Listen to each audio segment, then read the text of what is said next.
excuse me, on the left over here, we have individuals who are religious fundamentalists, religious fanatics, and this is the expression, RT-PCR, real-time PCR expression of the VMAT2 gene. Over here, we have individuals.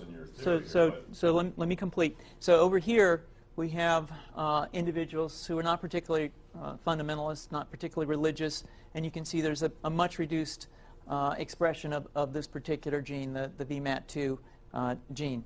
Another evidence that supports our hypothesis for the development of this approach.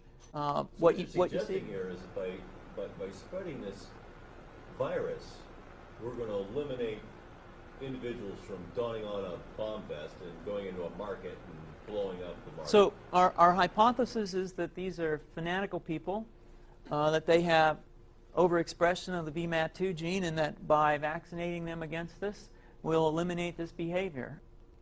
So we have some very, very remarkable data in this next slide. Here we have two brain scans. These are fMRIs. These are two different individuals with different levels of expression of VMAT2.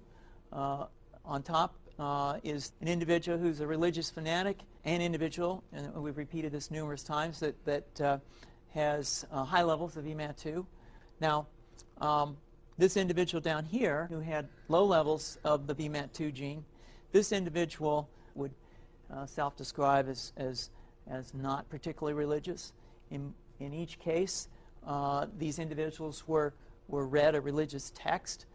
This individual lit up the right middle frontal gyrus, shown here, and that's a part of the brain that's associated with theory of mind.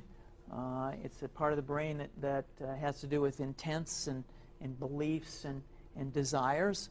In marked contrast, here's an individual who would not particularly self-describe as religious, and when they're read a religious text, what you see is that this part of the brain called the anterior insula lights up. This is a part of the brain that's associated with disgust or displeasure on hearing something. So you're suggesting I take a CT scan with me when I'm evaluating people to determine whether I put a bullet in their head? So the data that I'm presenting here supports the concept that we're proposing, and I think that we would not propose to do CT scans or fMRIs on individuals out in the hinterlands of Afghanistan. The virus would immunize against this VMAT2 gene, and that would have the effect that you see here, which is it's essentially to turn a fanatic into a normal person. And we think that will have major effects in the Middle East. How would you suggest that this is going to be dispersed? Aerosol? Well, so the present plan and the tests that we've done so far have used respiratory viruses, such as flu or rhinoviruses, and we believe that that's a satisfactory way to get the exposure of the largest part of the population. Most of us, of course, have been exposed to both of those viruses, and we're quite confident that this will be a very successful approach. This is fascinating. What's the name of this proposal? Yeah, so the name of this project is FunVax, which is the vaccine for religious fundamentalism. And you have a proposal already?